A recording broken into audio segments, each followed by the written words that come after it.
আসসালামু আলাইকুম ওরহমতুল্লাহ। ইন্নাল হামদুলিল্লাহি ওয়াহদা ওয়াসসালাতু ওয়াসসালামু আলা মান লা নাবিয়্যা বা'দা আম্মা বা'দ।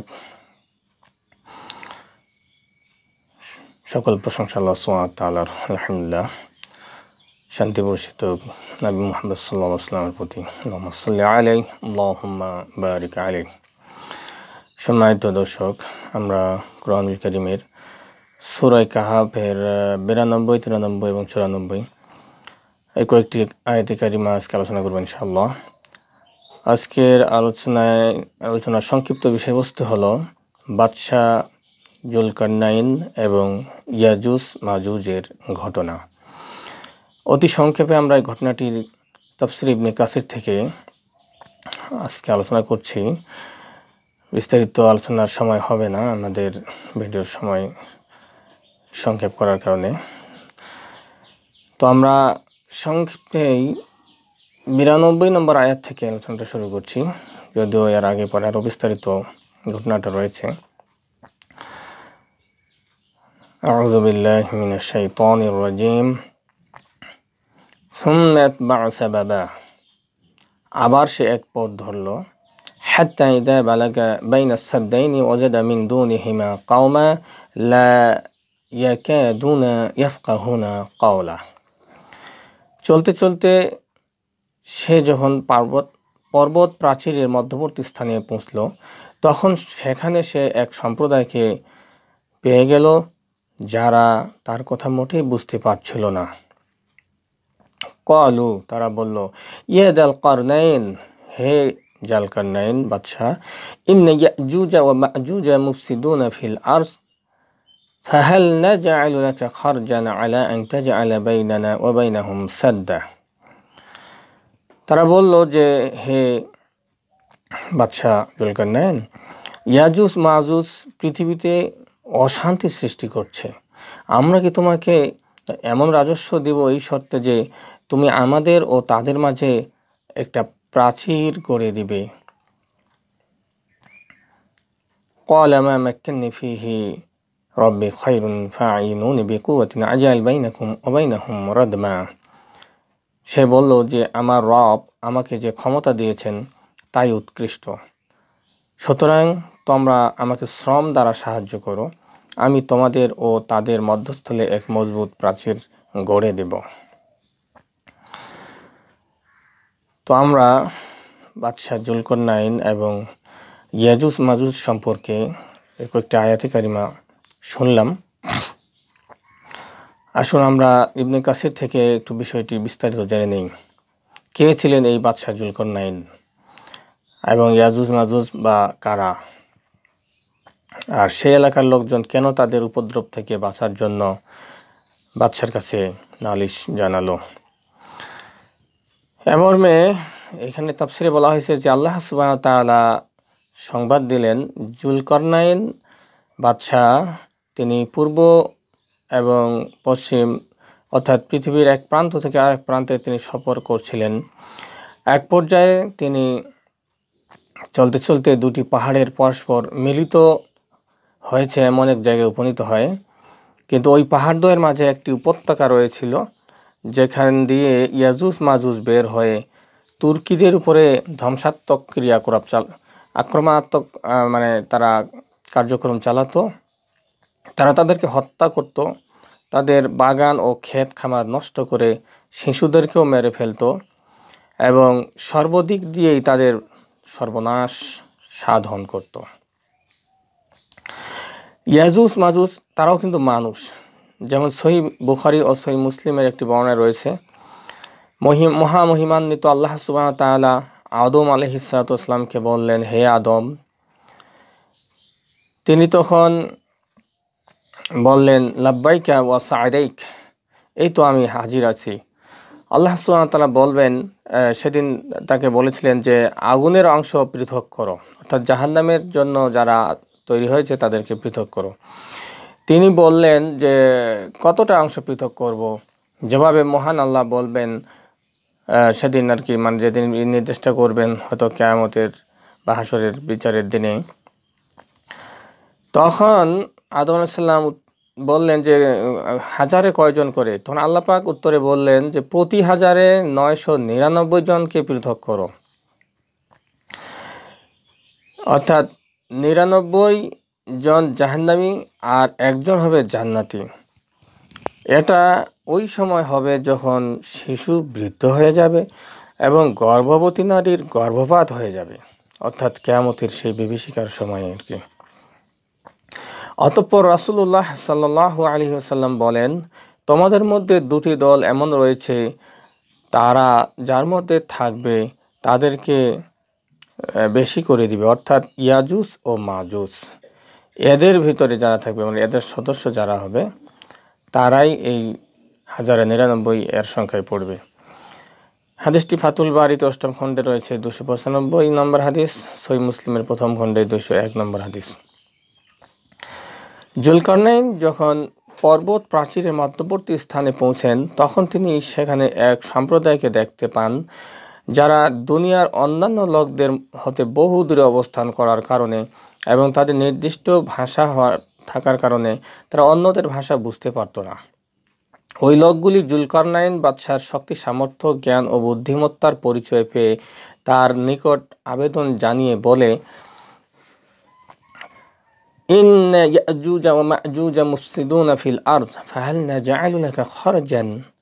তার বিনয়ের সাথে বলে যে যদি আপনি সম্মত হন তাহলে আমরা আপনাকে কর দিব বা বিশেষ খাজনা বা ট্যাক্স হিসেবে আপনার জন্য বহু ধন সম্পদ ও আসবাবপত্র প্রদান করব এবং এর বিনিময়ে আপনি ওই পর্বতদ্বয়ের মধ্যবর্তী স্থানকে কোনো সুদৃঢ় প্রাচীর দ্বারা বন্ধ করে দেবেন, যাতে আমরা ওই বিবাদ ও ফাসাদ সৃষ্টিকারী ইয়াজুজ মাজুজের প্রতিদিনের অত্যাচার হতে নিষ্কৃতি লাভ করতে পারি। তাদের এই কথার জবাবে জুলকারনাইন বাদশাহ বলেন, মা মাক্কানি ফিহি রাব্বি খায়র। তোমাদের ধন সম্পদের তো আমার কোনো প্রয়োজন নেই।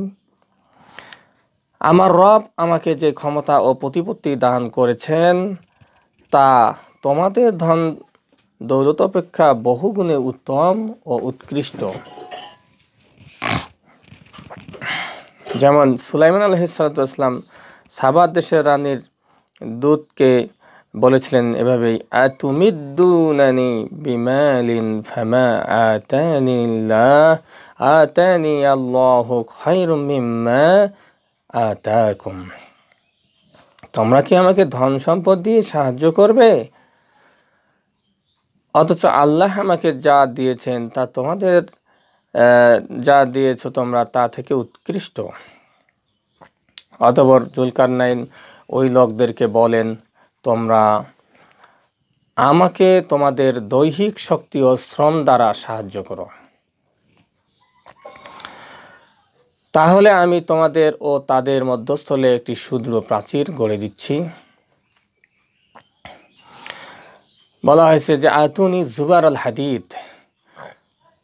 বাদশাহ জুলকারনাইন বলেছেন, তোমরা আমাকে হাদিদ দিয়ে সাহায্য করো। এই জুবার শব্দটা এখানে আছে। জুবার শব্দটি হচ্ছে জুবরাতুন শব্দের বহুবচন।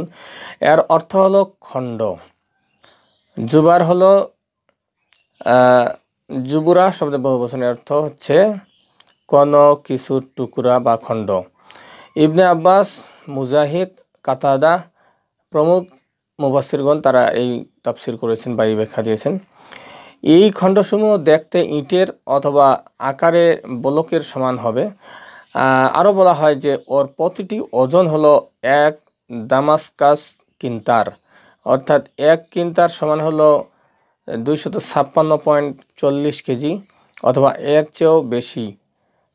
অতঃপর বলা হয়েছে হাত্তা ইযা সাওয়া বাইনাস সাদাফাইন, অথবা মধ্যবর্তী ফাঁকা স্থান পূর্ণ হয়ে যখন লৌহরূপ 2 পর্বতের সমান হলো, এরপর তিনি ওই ব্লকগুলি দ্বারা পাহাড়ের ফাঁকা জায়গা পূর্ণ করে দেন। অর্থাৎ 2 পাহাড়ের মাঝখানে যে অংশ খালি ছিল তাতে তাদের একটি ব্লক বসিয়ে পাহাড় দুটি যতখানি উঁচু ছিল ব্লকের দেওয়ালও ততখানি উঁচু করে মিলিয়ে দেন, ফলে উভয় পাহাড়ের সমান দেওয়ালও উঁচু হয়ে যায়। অতঃপর তিনি বলেন, কয়লেন ফুখু, তোমরা আগুনে তাপ বাড়িয়ে দাও, আয়তুনি উফরিগ আলাইহি কিতরা, এবং ওতে তামা ঢেলে দাও। কিত্র হলো তামা। ইবনে আব্বাস, মুজাহিদ, ইকরিমা, জাহাক, কাতাদা প্রমুখ মুফাসসির তারা এই অর্থ করেছেন। কেউ কেউ বলেন যে এটা ছিল গলিত। যেমন অন্য আয়াতে বলা হয়েছে ওয়া আসালনা লাহু আইনাল কিত্র, আমি তার জন্য গলিত তাম্রের এক প্রস্রবণ প্রবাহিত করেছিলাম।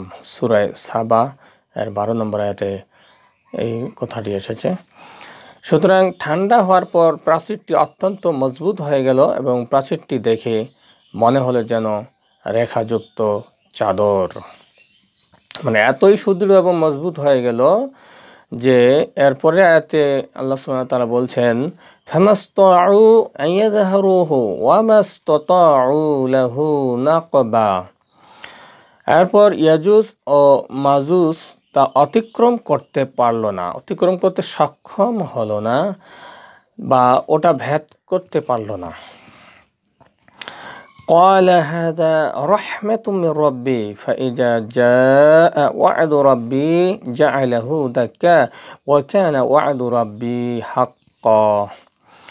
জুলকারনাইন বাদশাহ বললেন, এটা আমার রবের অনুগ্রহ, যখন আমার রবের প্রতিশ্রুতি পূর্ণ হবে তখন তিনি ওটাকে চূর্ণ বিচূর্ণ করে দেবেন।